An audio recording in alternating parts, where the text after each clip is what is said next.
본문 말씀 보도록 하겠습니다. 민수기 24장 15절에서 17절 말씀 되겠습니다. 제가 봉독해 드리도록 하겠습니다.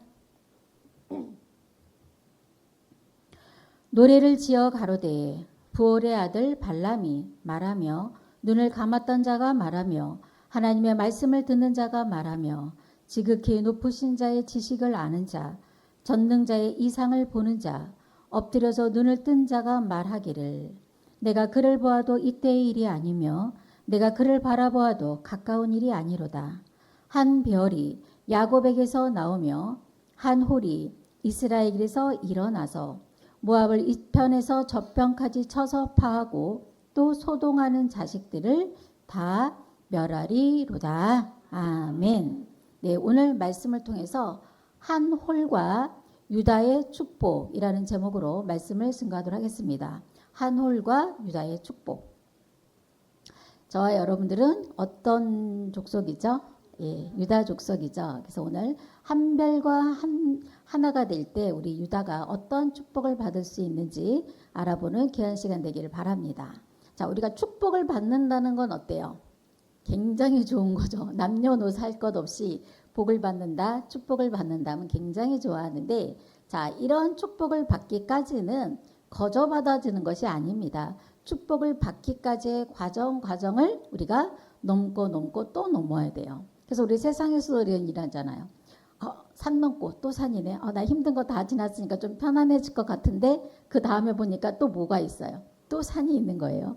이처럼 하나님께서도 우리를 하나님께서 택하시고 자녀 삼아 주셨으면 좀 편안하게 길을 가게 해주셨으면 좋겠는데 계속 어려움과 힘듦을 계속 주실 수밖에 없는 상황이 있어요. 왜 그러신가 저도 이제 오늘 좀 말씀을 참고해 봤는데요. 우리 그 말씀을 한번 보도록 하겠습니다. 로마서 8장 17절입니다. 로마서 8장 17절입니다. 자녀임은 후사 곧 하나님의 후사요 그리스도와 함께한 후사니 우리가 그와 함께 영광을 받기 위하여 고난도 함께 받아야 될 것이니라. 자, 하나님께서는 작정하셨어요. 우리가 하나님을 택한 게 아니죠. 하나님이 우리를 택하여 주시고 자녀 삼아 주셨어요. 그런데 자녀를 삼아 주신 것으로 끝나는 것이 아니라 또 하나님께서 우리에게 무엇을 주시려고 하시는 거예요? 예, 그리스도와 함께한 후사기 때문에 우리에게 모든 것을 또 주시려고 하는 거예요. 기업을 주시려고 하는 거예요. 그렇기 때문에 세상에서도 자신이 이루어놓은 평생에 이루어놓은 기업을 주기 위해서는 그 자녀를 어떻게 그냥 가만히 내버립니까?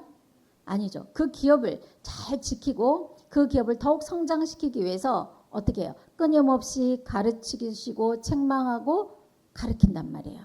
마찬가지예요. 하나님께서도 우리에게 하나님의 후사를 우리에게 주시려고 작정했기 때문에 우리가 그리스도와 같은 장성한 믿음의 분량까지 오르게 하기 위해서 끊임없이 무엇도 함께 해주세요. 네, 고난이라는 이름으로 우리에게 힘듦과 어려움을 주실 수밖에 없다라는 것을 알기를 바랍니다. 그래서 우리가 그런 축복을 보고 달려가기 때문에 우리에게 주시는 모든 고난도 어때야 돼요? 예수님과 같이 함께 고난 받을 수 있는 그런 믿음으로 나타나시기를 간절히 바랍니다. 그래서 지금 이 시간에도 아마 남들은 알지 못하는 자신만의 고통으로 하는 고통을 받고 계신 분들이 계실 거예요. 그런 고통을 받을 때 하나님이 정말 나를 후사로 삼으시고 나를 자녀 삼아주시고 정말 나를 사랑하신다는 것으로 여러분들의 마음의 위안을 받으셨으면 좋겠습니다. 네, 자, 요한복음 1장 1절 말씀해 보시면 태초에 말씀이 계시니라. 이 말씀이 하나님과 함께 하셨으니 이 말씀이 곧 하나님이시니라 그랬어요. 그러므로 말씀이 곧 하나님이기 때문에 우리가 하나님을 믿는다는 것은 무엇을 믿는 거예요? 말씀을 믿어야 되는 거예요. 그렇기 때문에 하나님의 뜻을 알기 위해서는 당연히 무엇을 통해서? 말씀을 통해서 하나님의 뜻을 알고 앞으로 하나님께서 계시록까지 어떠한 역사가 있을 것에 대해서 우리가 알아야겠죠. 안다면 어떻게 해요? 그 다음에는 무엇인가는 준비를 해야 되는 거예요. 예를 들어서 이런 거죠. 내일 비가 온다라고 일기예보가 떴어요. 그럼 여러분들 어떻게 하실 거예요? 내일 우산을 준비하겠죠. 근데 우산을 준비하지 않는 두 종류의 사람이 있어요. 한 사람은 그 말씀을 들었어도 잊어버리거나 한 사람은 기상청 예보를 믿지 않아요. 그래서 우산을 준비 안 할 수도 있어요. 자, 우리는 어떻게 해야 돼요? 틀림없이 이루어지는 하나님의 말씀을 반드시 믿는다면 우리는 준비하고 대비하는 자가 되어야 한다는 것을 알기를 바랍니다. 그리하여 기록된 축복을 받을 수 있는 저와 여러분 되시기를 간절히 바랍니다. 예, 제가 오늘 민수기 24장의 말씀을 봉독해 드렸는데 이 말씀은 누가 예언한 말씀인가 하면 여러분들도 잘 알고 있는 발람 선지자였어요. 자, 이 발람 선지자가 어떤 선지자로 유명했어요? 하나님께서 원하시 않은 길을 가다가, 그러니까 모압 왕 발락이 발람에게 많은 재물과 명예를 주겠다는 말을 듣고 하나님이 원치 않는 길을 가다가 자신이 타고 있던 나귀에게 다시 한번 자신의 가는 길이 잘못된 길을 깨닫고 하나님께로 돌이켰던 선지자가 누구였냐면 발람 선지자였어요. 이 발람 선지자가 이제 눈을 감았다라는 건 뭐예요? 잘못된 길을 갔던 자죠. 영안의 눈이 열리지 않았던 자잖아요. 그런데 이 나귀로, 말하는 나귀로 인해서 자기가 잘못된 것을 뉘우치고 회개함으로 영안의 눈이 뜨임으로 하나님께서 발람 선지자에게 앞으로 장래되어질 일을 예언한 말씀이라는 것을 알기를 바랍니다. 우리 그 말씀을 다시 볼게요. 민수기 24장 15절입니다. 노래를 지어 가로되 부올의 아들 발람이 말하며 눈을 감았던 자가 말하며, 눈을 감았었다는 것은 다시 떴다는 얘기죠. 그래서 전에는 하나님의 뜻을 알지 못했을 때는 눈에 감았던 자였고, 자, 이제는 어떤 자가 되었는가 볼까요? 하나님의 말씀을 듣는 자가 말하며 지극히 높으신 자의 지식을 아는 자, 전능자의 이상을 보는 자, 엎드려서 눈을 뜬 자가 말하기를, 엎드려서 눈을 뜬 자가 말하기를 바로 영안의 눈이 뜨임을 말씀하고 있는 줄 믿습니다. 이제 영안의 눈이 뜨임으로 하나님의 뜻이 어떤 뜻이라는 것을 뭐예요? 아는 선지자가 되었다라는 것을 알기를 바랍니다. 이런 발람 선지자가 앞으로 장래에 되어질 일에 대해서 어떻게 예언을 했는가 보겠습니다. 민수기 24장 17절입니다. 내가 그를 보아도 이때 일이 아니며, 바로 발람 선지자가 있었던 그 당시에 있었던 일이 아니라는 거예요. 내가 그를 바라보아도 가까운 일이 아니로다. 그리고 나서 뭐라고 말씀을 하셨는가? 한 별이 야곱에게서 나오며 한 홀이 이스라엘에게서 일어나서 모압을 이편에서 저편까지 쳐서 파하고 또 소동하는 자식들을 다 멸하리로다. 자, 여기서 정말 하나님께서 전무후무한 역사를 바로 요 아주 짧은 말씀을 통해서 앞으로 있을 일에 대해서 예언으로 지금 발람 선지자를 통해서 말씀하고 있음을 알기를 바랍니다. 자, 먼저 한 별이 어디에서 나온다 그랬어요? 야곱에게서 나온다라고 그랬습니다. 자, 별이라는 것이 무엇길래 야곱에서 나오냐라는 거죠. 자, 다니엘 12장 3절 말씀해 보시게 되면 많은 사람을 옳은 대로 인도하는 자는 하늘의 별과 같이 빛나리로다 라고 했기 때문에 별이라는 것은 무엇을 상징하고 있는 거예요? 사람을 상징하고 있다는 것을 알기를 바랍니다. 그럼 야곱에게서 한 별이 나온다라는 것은 어떤 선지자가 출현할 것을 말하고 있는데, 야곱을 통해서 나온 이 한 별은 누구인가라는 거죠. 계시록 22장 16절 말씀 보겠습니다. 계시록 22장 16절에 보면 나 예수는 교회들을 위하여 내 사자를 보내어 이것들을 너에게 증거하게 하였노라. 나는 다윗의 뿌리요 자손이니 곧 광명한 새벽별이니라. 그러니까 예수님 자신을 무엇으로 말씀하고 있어요? 광명한 새벽별로 말씀하셨기 때문에 바로 다윗의 자손으로 오신 새벽별로 오신 이 예수님은 어디에서부터 나온 거예요? 바로 야곱으로부터 나온 다윗의 자손 한 별로 나타나셨다는 것을 알기를 바랍니다. 그러므로 예수님 이제 훨씬 이전에 약 2500년 전에 그 발람 선지자를 통해서 예수님이 탄생할 것을 이미 예언하셨다는 것을 말씀하고 있는 줄 믿습니다. 자, 여러분들은 이런 말씀 보면 참 경이롭지 않습니까? 어떻게 예수님께서 야곱 족속에서 탄생할 것을 이미 몇천 년 전에 한 선지자를 통해서 이러한 예언을 하셨고, 이 예언대로 정말 예수님께서는 야곱을 통해서 다윗 자손을 통해서 이렇게 탄생하시지 않았습니까? 이런 말씀들을 통해서 볼 때 하나님의 말씀은 어때요? 반드시 때와 시기에 따라서 이루어지는 말씀이라는 것을 우리가 알 수가 있는 줄로 믿습니다. 자, 그 다음에 또 어떤 자가 출현을 하게 되는가를 말씀을 통해서 보도록 할게요. 자, 이번에는 한 홀이 이스라엘에게서 일어나서 모압을 이 편에서 저 편까지 쳐서 파하고 또 소동하는 자식들을 다 멸하리로다 라고 말하고 있어요. 자, 한 홀이 어디에서 나타난다고 그랬어요? 이스라엘에서 바로 한 홀이 일어난다 라고 말하고 있는데, 이스라엘은 어떤 자였냐면 어떤 족속인가 하면, 자, 야곱이 야복강가에서 하나님과 사람으로 더불어 싸워서 이김으로 얻은 이름이 어떤 이름이에요? 이스라엘이고, 그 이스라엘 통해서 지금의 육적인 이스라엘 민족을 이루고 있다는 것을 알기를 바랍니다. 자, 그러므로 야곱과 이스라엘은 다른 사람이에요? 같은 사람이에요? 같은 사람이에요. 그래서 야곱은 승리하기 이전의 이름이고 이스라엘은 승리하고 난 이후에 받은 새 이름이라는 것을 알기를 바랍니다. 자, 이처럼 이러한 한 홀이 어디에서 일어난다? 이스라엘에서 일어난다라는 것은 아주 묘한 관계가 있어요. 바로 야곱이 이기고 나서 이스라엘이 된 것처럼 바로 우리 예수님, 한별 예수님도 어떤 자가 되셨어요?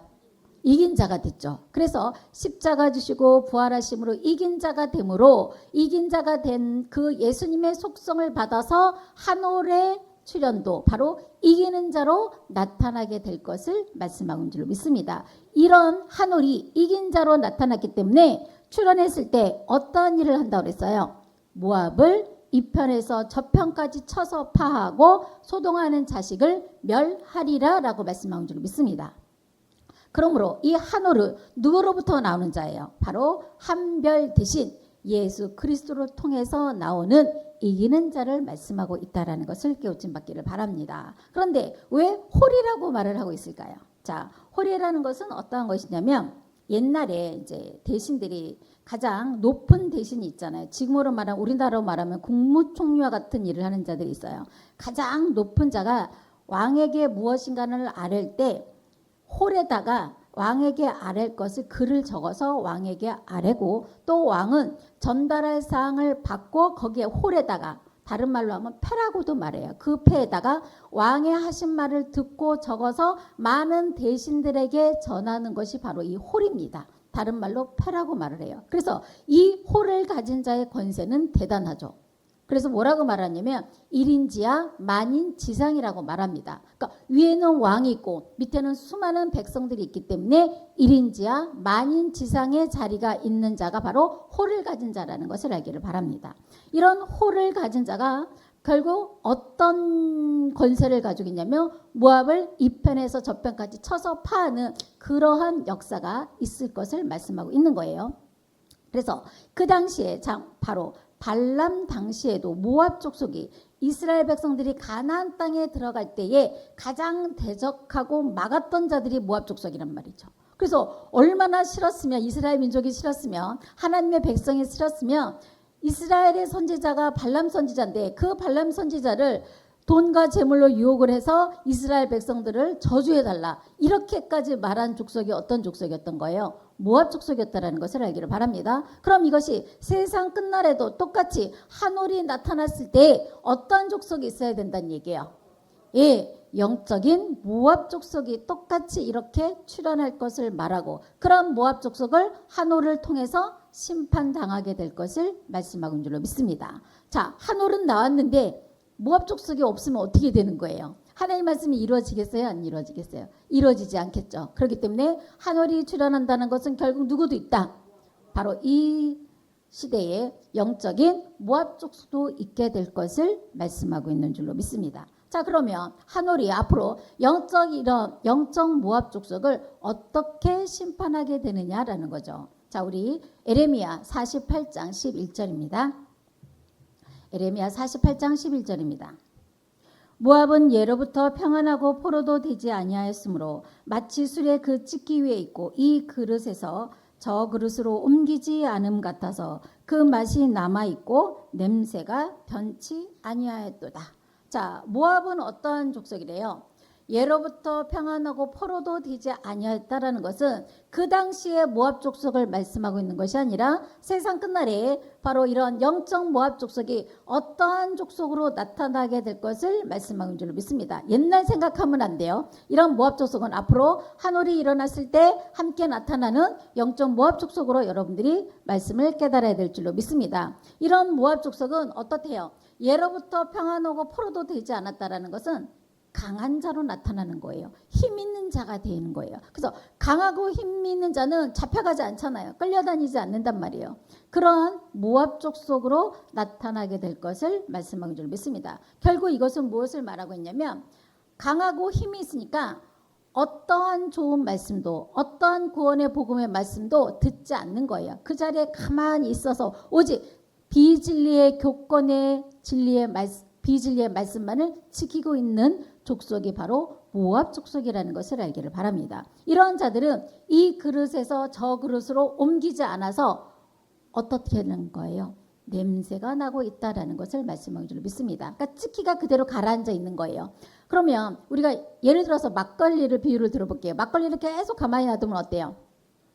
위에는 맑은 물이지만 밑에는 어때요? 가라앉잖아요. 그 찌기가. 그래서 위에는 맑은 물이 있으니까 겉으로 보기는 굉장히 깨끗해 보이고 경건해 보이고 거룩해 보여요.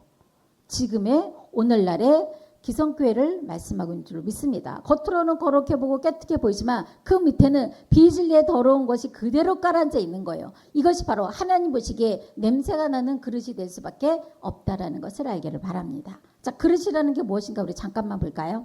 이사야 64장 8절 말씀해 보시게 되면 우리는 진흙이요 주는 토기장이시니 우리는 다 주의 손으로 지은 것이라. 바로 하나님은 토기장이고 우리는 그로 인해서 지음을 받아가는 뭐가 되는 거예요? 그릇이잖아요. 그런 그릇이 더러운 것이 그대로 지금 남아있는 거예요. 그 더러운 것을 버리려면 어떻게 해요?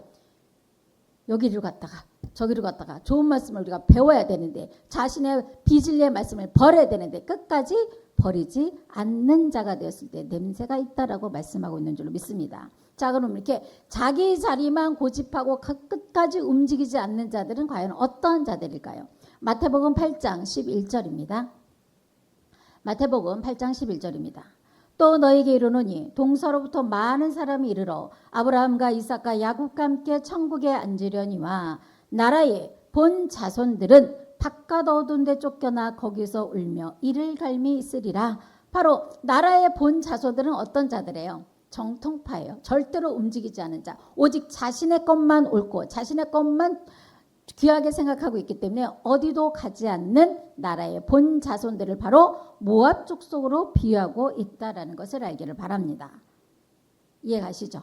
자, 그러면 하나님의 교회에 와서도 예전에 있었던 이런 모압 족속 정통파의 그런 비진리를 우리는 이미 벗어버렸죠. 다 버릴 수 있는 자들이 되었다는 것을 알기를 바랍니다. 그러나 끝까지 그것을 버리지 않는 자가 되었을 때는 하나님께서 어떻게 하는가 보실까요?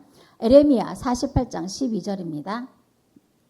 에레미야 48장 12절입니다. 그러므로 나 여호와가 말하노라. 날이 이르리니 내가 그 그릇을 기울일 자를 보낼 것이라. 그들이 기울여서 그 그릇을 비게 하고 더러운 찌기를 버려야 되는데 끝까지 버리지 않으면 어떻게 한다는 거예요? 기울일 자를 버리는 거예요. 그래서 어떻게 막 흔들어 댔겠죠. 더러운 것이 다 올라오는 거예요. 그래서 더러운 것이 다 올라올 때는 그 과정을 생각할 때는 좋은 모습은 아니에요. 그렇지만 이렇게 흔들림을 당했을 때 우리의 더러운 것을 버릴 수가 있다는 것을 알기를 바랍니다. 가만히 편안하고 안일한 신앙생활을 하는 자들은 더러운 찌기가 그대로 밑에 가라앉을 수밖에 없는 거예요. 그래서 하나님께서 우리를 계속 하나님의 자녀로 성장시키기 위해서 여러 가지 환경과 어려움을 통해서 우리를 지금 계속 흔들어야 되지 않습니까? 그 과정이 고통스럽고 어렵지만 그런 과정을 거쳐서 우리의 더러운 찌기를 지금 뭐하고 있어요? 다 비우고 있다는 것을 알기를 바랍니다. 비워내는 거예요. 지금 비워내는 거. 나의 욕심과 나의 교만과 나의 아집과 더러운 물질의 욕심 이런 모든 것을 하나님께서 계속 흔들어서 버리게 하고 있다는 것을 알기를 바랍니다. 그래서 끝까지 버리지 않으면 어떻게 될까요? 자, 볼게요. 그 병들을 부수리니 자, 병들을 부숴되게 되면 결국 어떻게 된다는 얘기예요? 심판당한다라는 것을 말씀하고 있는 줄로 믿습니다. 그래서 모압 족속과 같이 그런 한 자리에서 자신의 편안함과 안일함에 차서 아무것도 하지 아니하고 평안한 삶을 살고 있는 자들은 결국 기울일 자를 보내고 끝까지 기울여서 자신의 것을 버리지 않는 자는 하나님께서 그 병을 부수는 심판을 당하게 될 것을 말씀하고 있는 줄로 믿습니다. 그래서 저와 여러분들은 그런 모압 족속의 자리에서 지금 어디로 왔어요? 진리의 말씀으로 와서 진리의 말씀으로 왔다면 그런 모든 것을 다 찢기를 요만큼도 남기지 아니하고 버릴 수 있는 저와 여러분 되시기를 간절히 바랍니다. 자, 이처럼 하늘은 모압 족속을 심판하는 이러한 심판의 사명자로 왔다면 저와 여러분들은 어떤 역사를 함께 해야 될까요? 심판을 받는 입장에 있어야 될까요? 같은 심판을 하는 입장에 있어야 될까요? 같이 함께하는 모습으로 보여야 되지 않겠습니까? 자, 이러한 하늘과 함께 했을 때 또한 우리가 어떠한 축복을 받게 되는지 한번 알아볼게요. 자, 에스더서에 보면 에스더가 금오를 받음으로 인해서 소원 성취하는 말씀이 있어요. 자, 이런 금오를 받음으로 인해서 소원 성취를 하는데 우리 또한 에스더가 어떤 민족이었냐면 유다 족속이었잖아요. 그런 유다 족속이 금오를 받음으로 소원 성취를 했는데 저와 여러분들도 어떤 호를 받아야 될까요? 예, 소원 성취하기 위해서는 에스더와 같이 금오를 받아야 될 줄로 믿습니다. 이런 금오를 받는 과정을 한번 잠깐 알아볼게요. 자, 에스더가 사는 나라는 그 당시에 어떤 나라였냐면 바사 제국이었어요. 그래서 바사 제국에서 아하수에로 왕이 있는 그런 제국에서 있었는데 에스더는 그때 왕비로 있었습니다. 이때 가장 왕의 총애를 받고 있었던 자가 어떤 자였냐면 하만이라는 자였어요. 그래서 하만이 왕의 총애를 한 몸에 받고 있기 때문에 모든 백성들이 하만이 있을 때는 누구든지 다 하만에게 고개를 숙여 절을 했단 말이죠. 그런데 유독 유다인 중에서 바로 모르드게만이 하만에게 절을 하지 않았어요. 왜 절을 하지 않았을까요? 바로 유다 백성이었기 때문이에요. 유다 백성은 오직 누구에게만 경배해요? 예, 오직 하나님께만 경배하는 자들이었기 때문에 절대로 하만에게 경배하지 않고 절하지 않았다라는 것을 알기를 바랍니다. 그러니까 하만의 입장에 봤을 때는 그 모르드게가 얼마나 괘씸하겠어요. 그래서 죽이려고 했단 말이에요. 근데 이 하만이라는 사람이 너무 악독한 것이 정말 미우면 그래 그 모르드게만 죽일 수 있어요. 그런데 어떻게 했냐면 모르드게가 유다인이라는 것을 알고 유다인 전체를 다 죽이는 계획을 세웠다는 것을 알기를 바랍니다. 이 말씀만 보더라도 얼마나 악독한 자라는 것을 알 수가 있겠죠. 자, 그 말씀을 볼게요. 에스더 3장 8절입니다. 하만이 왕에게 어떻게 말씀을 전했는가 볼게요. 자, 에스더 3장 8절입니다. 하만이 아하수에로 왕에게 아뢰되 한 민족이 왕의 나라 각도 백성 중에 흩어져 거하는데 그 법률이 만민보다 달라서 왕의 법률을 지키지 아니하오니 용납하는 것이 왕에게 무익하나이다. 자, 바사 제국에 있는 그 민족이라면 누구나 다 바사 제국의 그 법률을 따라야 되는데 이 유다 민족은 바사 제국의 법을 따르지 아니하고 자기들의 법을 따른다. 그러니까 왕에게는 무익한 족속이다. 이렇게 말을 한 거예요. 그러자 왕이 어떠한 조서를 내렸는가 하면 에스더 3장 13절 말씀 보겠습니다. 이에 그 조서를 역조르게 붙여 왕의 각도에 보내니 12월 곧 아달월 13일 하루 동안에 모든 유다인을 노서나 어린아이나 부녀를 물어나고 죽이고 도륙하고 진멸하고 또 그 재산을 탈취하라 하시고, 자, 어떤 조서를 내린 거예요? 정말 어마어마한 조서를 내린 거예요. 남녀노소를 불문하고 모든 유다 민족을 다 도륙하고 어떻게 하라? 진멸하라는 조서를 내렸다라는 것을 알기를 바랍니다. 이게 사실 있을 수 있는 일이에요? 있을 수 없는 일이잖아요. 그 하만이라는 자가 뭔데? 왕도 아니고 신한데 왕의 총애를 받았다고 해서 그 사람에게 경배하지 않았다고 해서 모든 유다인을 이렇게 전멸시키는 역사가 말도 안 되는 조서를 내렸다는 것을 알기를 바랍니다. 결국 이러한 사건은 바로 어떤 사건을 말씀하고 있을까요? 이러한 사건이 실상적으로 있었던 사건이지만 이러한 사건을 빙자해서 세상 끝날에도 똑같이 이러한 일이 있을 것을 말씀하고 있는 줄로 믿습니다. 그래서 세상 끝날에도 앞으로 계시록에 가면 짐승들이 출현하잖아요. 그런 짐승들에게 경배하지 않은 자는 다 어떻게 한다 그랬어요?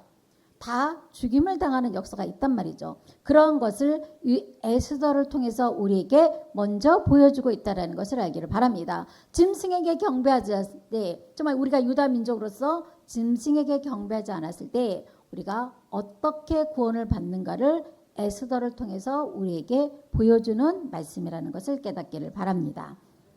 자, 그러면 그 당시에 왕비가 누구였다고 그랬어요? 유다 민족인 에스더였다고 그랬잖아요. 유다 민족이었던 에스더가 이 사실을 알고 가만히 있을 수 있겠습니까? 자기뿐만 아니라 자기 민족이 이렇게 죽을 수도 있는 상황이란 말이죠. 그러면 누구한테 이 사실을 알려야 돼요? 왕에게 이 사실을 알려서 어떻게든지 유다 민족을 살려야 되잖아요. 그런데 그 당시 바사제국 수상궁에서는 어떤 법도가 있었냐면 왕이 부르지 않으면 왕에게 나갈 수가 없는 거예요. 왕이 부르지도 않았는데 왕에게 나아가면 그 자리에서 죽을 수도 있단 말이죠.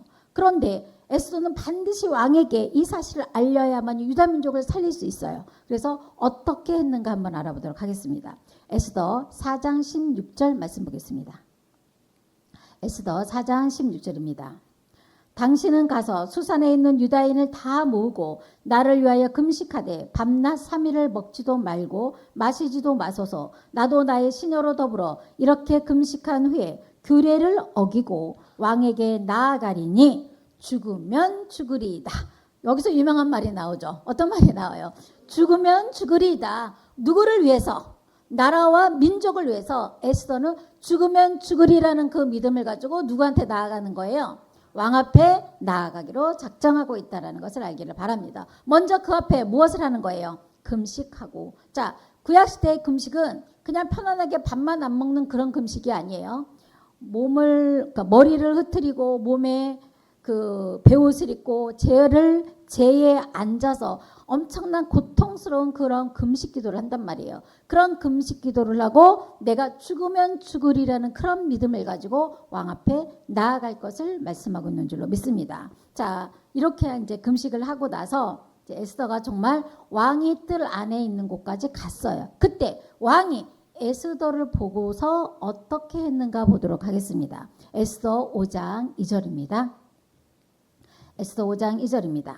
왕후 에스더가 뜰에 선 것을 본즉, 원래 이렇게 왕의 뜰이 있는 것을 보면 당장 화살을 쏘아서 죽임을 당해야 돼요. 그런데 그 모습을 보고 어떻게 했는가 볼게요. 심히 사랑스러움으로, 어지간히 사랑했던 것 같아요.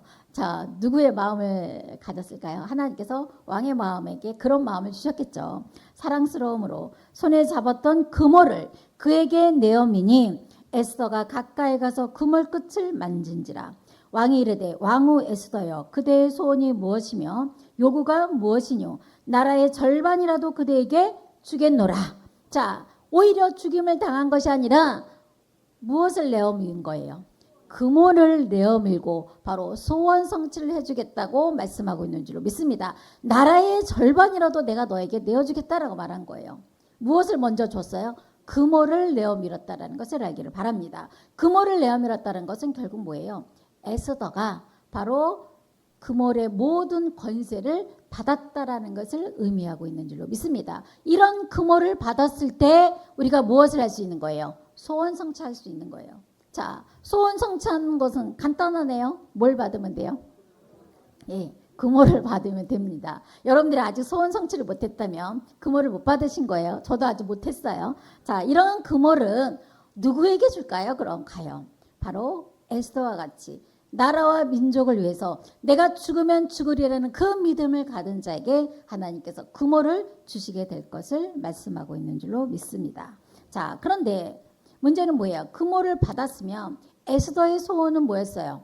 유다 민족을 죽음에서 다시 살리는 거잖아요. 죽음에서 다시 살려야 되는데 그 당시 왕의 법도에서는 왕이 한번 조서를 내리면 그 조서를 다시 이렇게 아니다라고 번복할 수가 없는 거예요. 마치 하나님께서 내 입에서 나간 헛된 말도 다시 내게로 돌아오지 않냐고 넉넉하게 형통하게 이루신다라는 것처럼 하나님의 말씀도 한번 나가면 어때요?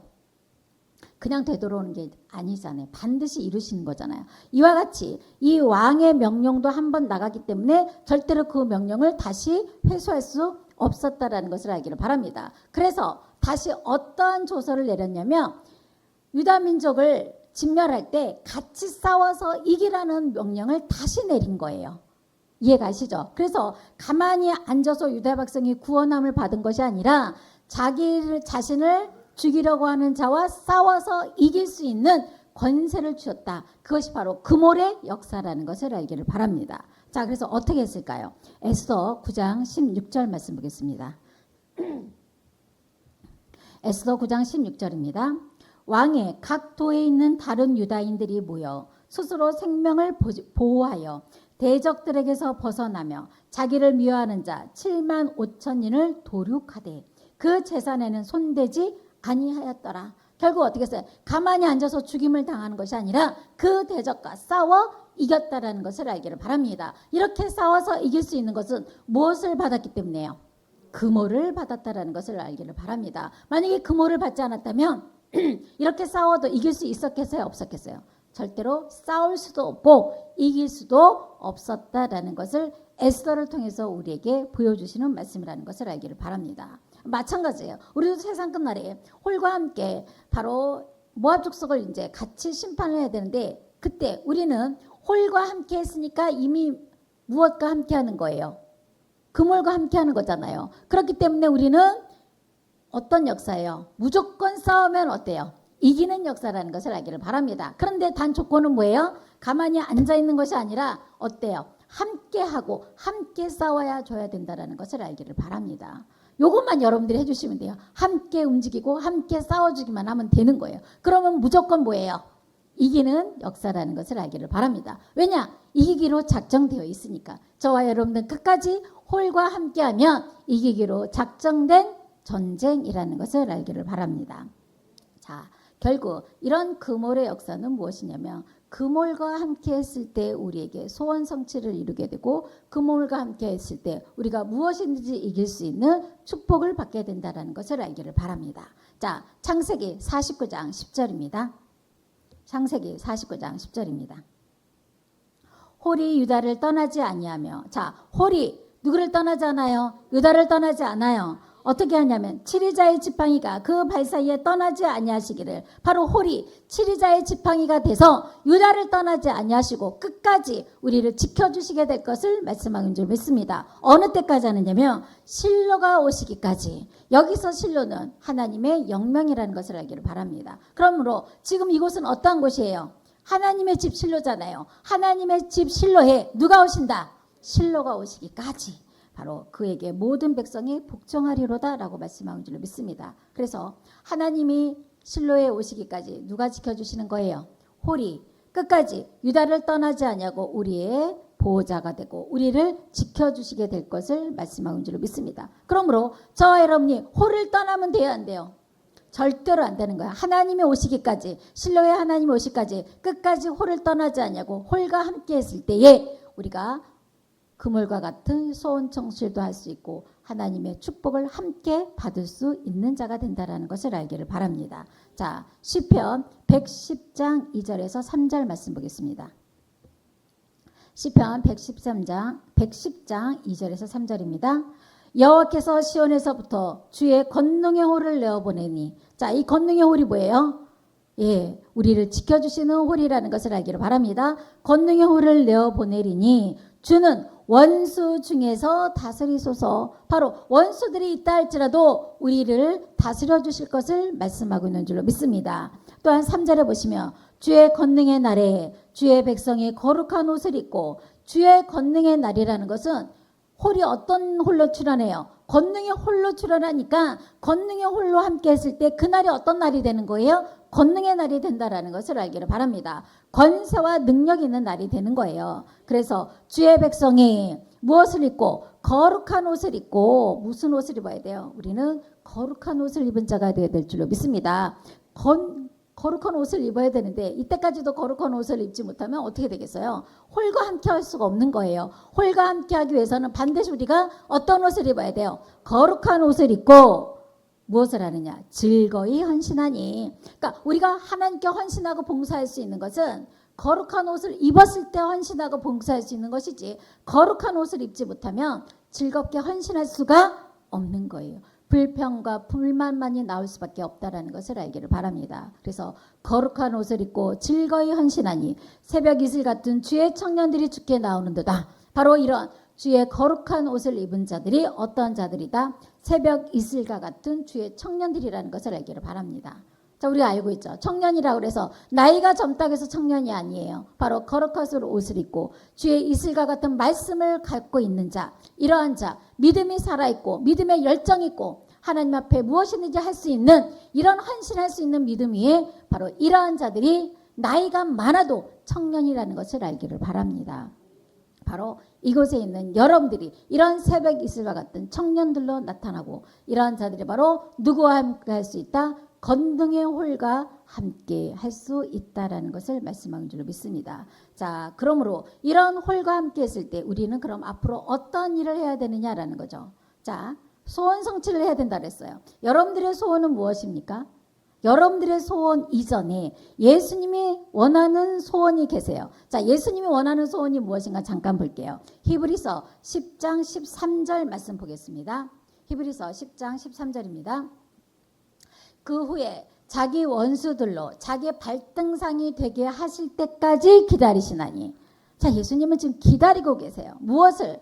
원수가 자기 발등상이 되게 하실 때까지 기다리고 계시다라는 것을 알기를 바랍니다. 그러니까 예수님의 소원은 뭐예요? 원수막이 발등상 되게 하는 것이, 빨리 되게 해서 나 좀 빨리 왔으면 좋겠다. 내가 빨리 이 땅에 너희와 함께 하겠다. 이거 아니에요.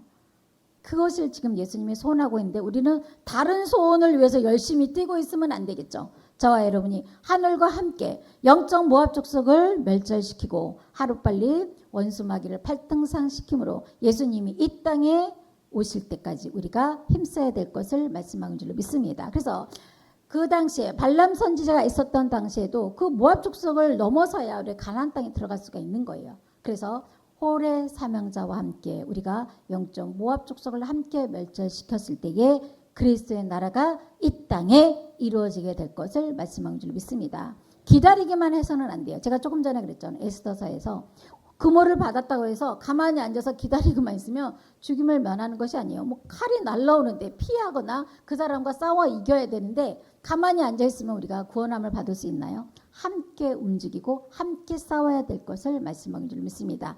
단 뭐예요? 이기게 돼 있다는 거예요. 얼마나 큰 축복입니까? 여러분들이 움직이기만 하면 이기게 되어 있습니다. 움직이고 달려가는 저와 여러분 되시기를 간절히 바랍니다. 네, 이것으로 모든 말씀을 마치도록 하겠습니다.